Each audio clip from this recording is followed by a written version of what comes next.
Welcome to the Kinship Care Liverpool Podcast. My name's David, as always, taking you through another week of the best, the worst, and everything in between of being a kinship carer, kinship kid, and again, everything in between. And welcome to the debut of the video podcast. We're going to be trying to do one of these probably once a month, just to sort of give a little variation. A lot of people have commented that they like to see things.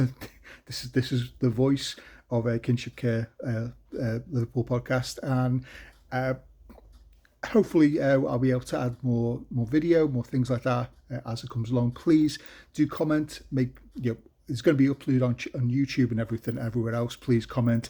Let us know what you think of it. If you think no, don't do this ever again. You have a face for podcasts. Let me know. If you think that you really enjoy it, again, let us know. We could try and do more of these. Now, the reason I'm doing this particular episode is because I was asked by the Family Rights Group on behalf of ITN to talk to ITN, ITV News, in regards to the government response to the care report, and it didn't go ahead, and which is a bit of a shame. I quite a lot of preparation, talking to various people, writing down thoughts and feelings and blurbs about what I was going to say, and then on the sort of literally the minute before it was meant to all go ahead, it didn't, and they cancelled because of whatever it was. Now, if you've watched the ITV report on this, it's probably a good thing, seeing as it was only about, I want to say, about 3 minutes, if that.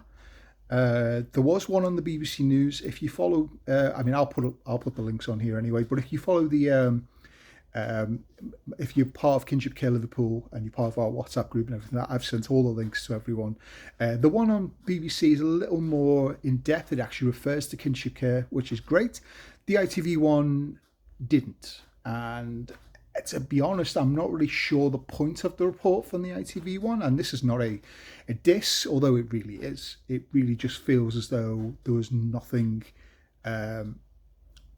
It literally was pointless. It may as well have just said the government have done this. Let's get on with it. So this is going to be sort of my little thoughts about this. So the Care Commission report was done.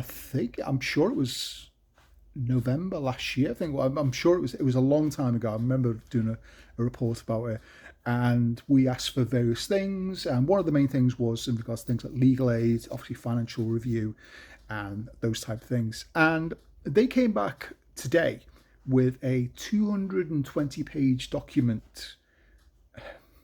That's the first thing. It's a 220-page document, which I think could probably be boiled down to maybe 3 pages. It's an absolute waste. It would be.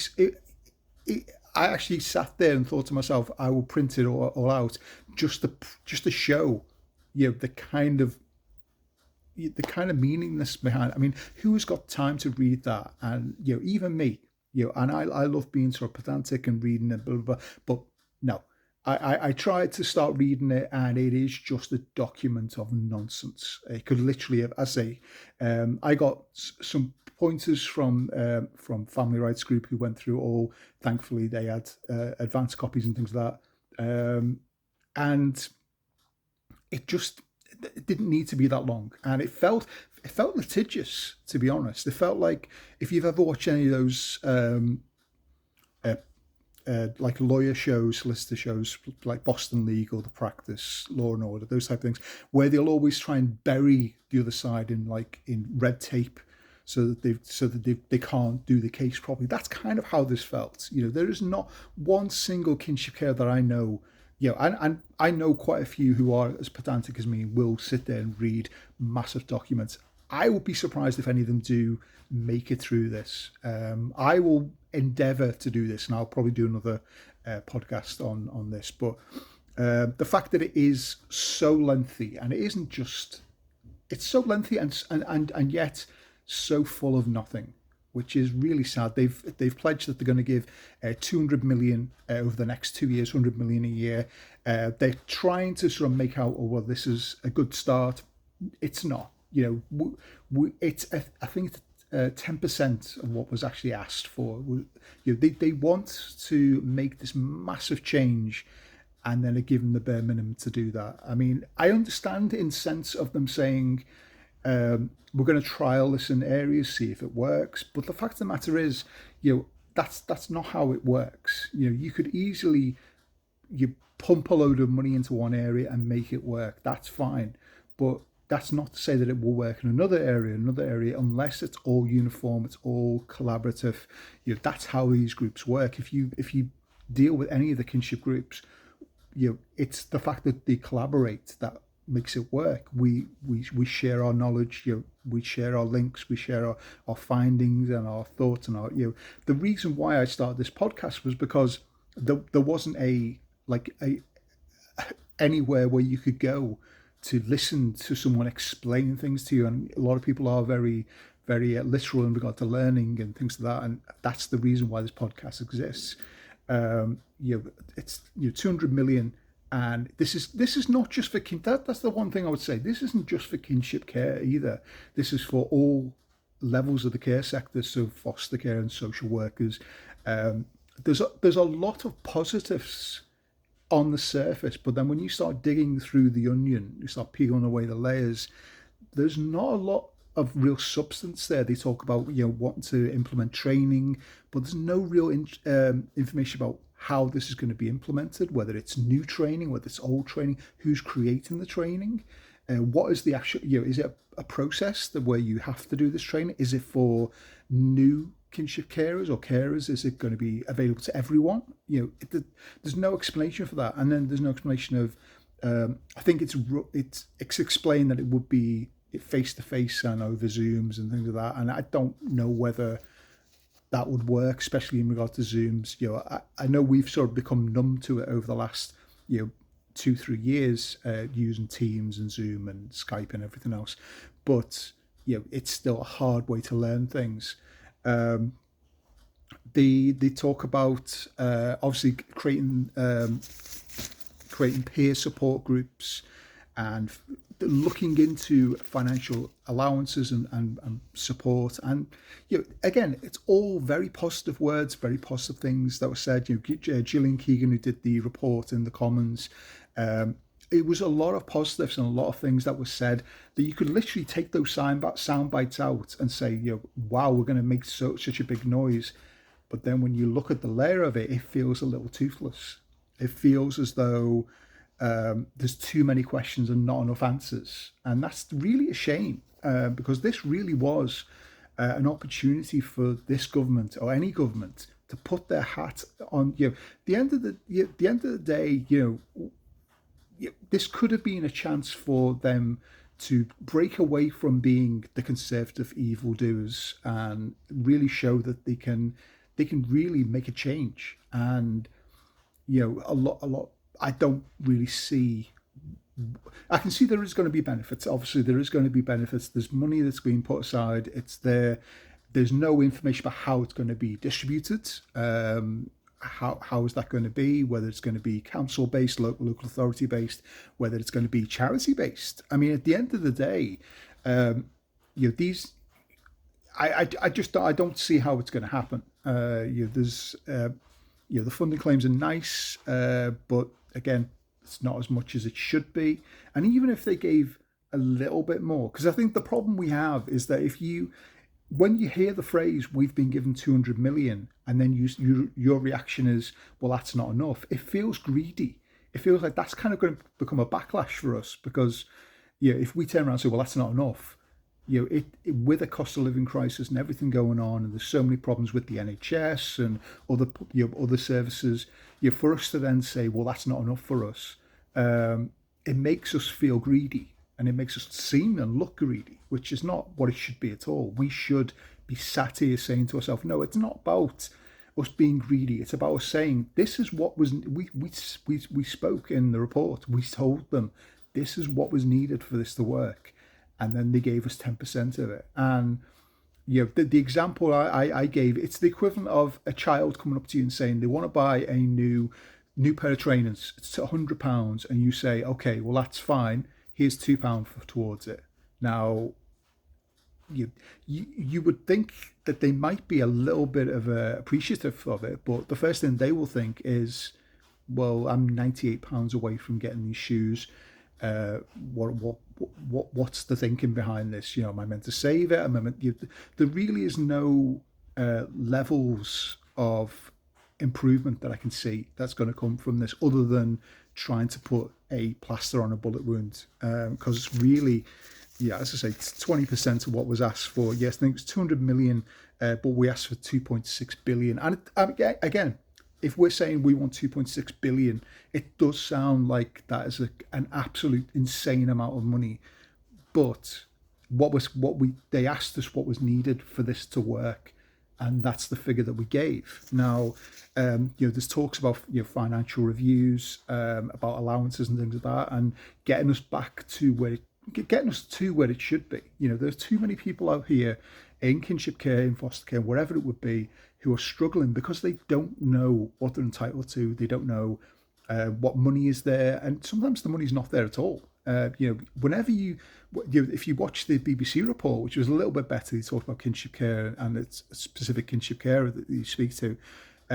She talks about not getting any. She's a special guardian, but she doesn't get an allowance, and it does seem as though that's an interesting aspect where really, if there's no financial benefit of being a kinship carer, other than the moral and the emotional reasons for doing it, there's no financial reasons to do it. And there's definitely if you watch her story, which she talks about, I forget her name, I do apologize, but she talks about going to the shops and making it a game with the little child who to look for the yellow stickers in Asda or wherever it was. And that it's sad when that's the level that they are. We're not being supported.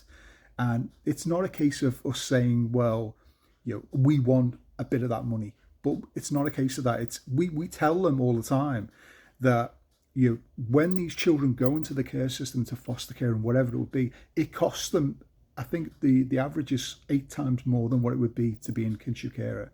So why are they not taking advantage of that? And not just taking advantage of it, you using this help. It's being proven through reports that children who are looked after by relatives and people that they know thrive better than people who end up in the care system. It's been proven. So I don't understand why they wouldn't want to support that. One of the main things that I think I was absolutely astonished by and shocked, and I'm really hoping that something happens that can really change this, is the fact that legal aid and legal representation, support and help wasn't even touched on. I don't even think they mentioned. I mean, obviously there probably is some mention of it, but the fact of the matter is, one of the main problems that we have is that we are kinship carers. We enter into a legal framework. We are legally obliged to look after these children. We get special guardian support and all of these things, but we don't get any kind of legal representation to explain what these things mean. What does it mean? What are we obliged to do? We're signing away these things. It'd be the equivalent. I've said this in other podcasts where I've been talking about SGOs and legal aid and everything like that, where you wouldn't put a document in front of someone and say sign it without someone being there to legally look over it. And but again, the problem with all of this is that we have to foot the bill. The number of times I've spoke to kinship carers who've had to take parents to court, or they've been taken to court by the parents, and in order to fight, because they have savings, because they have their own home, because they have a good job, because they are economically comfortable, they've got no access to any legal aid, no help, no support, and so they're having to pay upwards of £10,000 and even more to fight these frivolous lawsuits. And a lot of the times they're done out of spite. And I hate to say that, a lot of these parents, these birth parents who know the system, and they know that they can claim legal aid because they're claiming benefits or whatever it would be. They know that they can claim legal aid, put a document through to claim something or other, and can have a kinship carer who's only job there is looking after the child that they lost through whatever means. But there's nothing about legal aid, and it's absolutely. I mean, in a way, even if that was the only thing that this promised, I would have been really positive, saying, this is great, little bits and pieces here and there, but the fact that this is in place, that'd be fine. The fact that it's not even mentioned, not even looked at, not even, it seems as though they know that because we have an emotional and a familial bond, that we will fight these courts. We will pay whatever it needs to be paid to do this, which is really really sad. And I just feel that that's probably one of the worst things, because obviously there's no help for us to do this other than to pay for it ourselves, and that's a really sad aspect of this. I'm I'm trying to bring out the positives. I'm really, when I was speaking to people from Family Rights Group and everything today, we try to look at all the positives, and there are them there. That the money's going to be there. There's aspects of things that they're going to be doing, and at least Kinship is in the public eye again, which is always good. Obviously, my hope is that this, coupled with the bill by Munira Wilson, which I believe is going to be in March, I'm hoping that that's going to be the steps that it needs to make this more official, make it law, make it something the time to define is mentioned, but it's not really explain what they mean by that. So I don't really understand why. To be honest, there's a part of me, and I know this is probably not true, but the fact that they released this on the same day that they increased the interest rates is a little suspicious, because it's obviously the one thing that everyone's going to be focusing on, because they're worrying about payments and mortgages and lending and everything else. They're not worrying about this at the moment, and that's really, I think I'm really suspicious as to that. I think that's not a coincidence that they do it on the same day.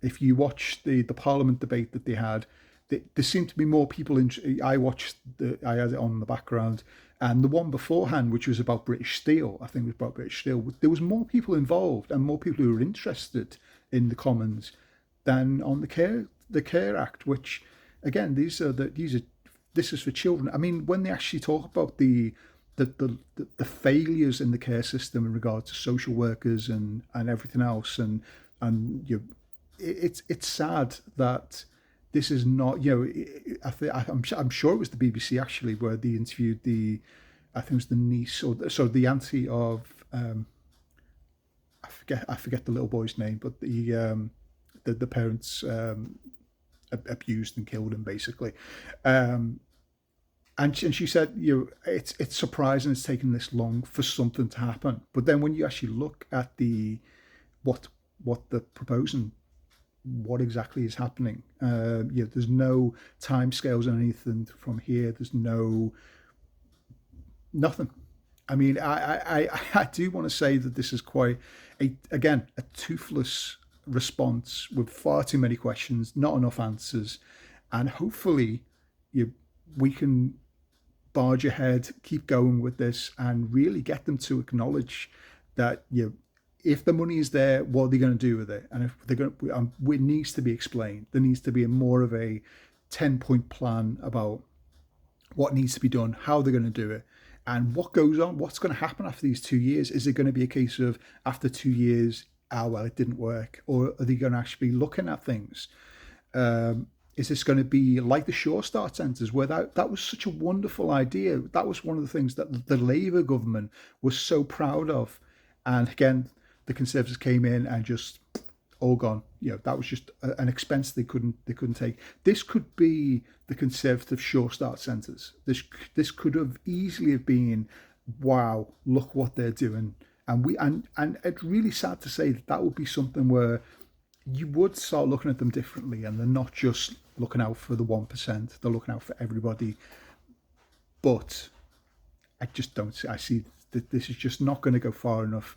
But I'm trying to be positive, but it's very hard at this point.